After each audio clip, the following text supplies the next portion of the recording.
Number two is ask people you trust and people who are wise their opinion. Ask them for advice. So, what would they do in your situation? And you have to make sure that those people they don't have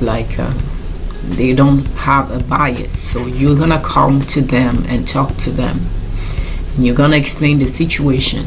But if they don't like the person, if they don't like the person you need to talk to, they can tend to drag the person down in the mud.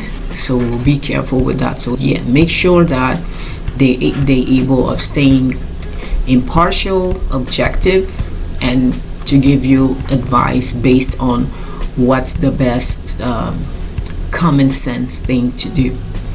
Be very careful with that. But yes, look for advice from other people you trust, people who have shown you that they are wise enough to give you the correct advice.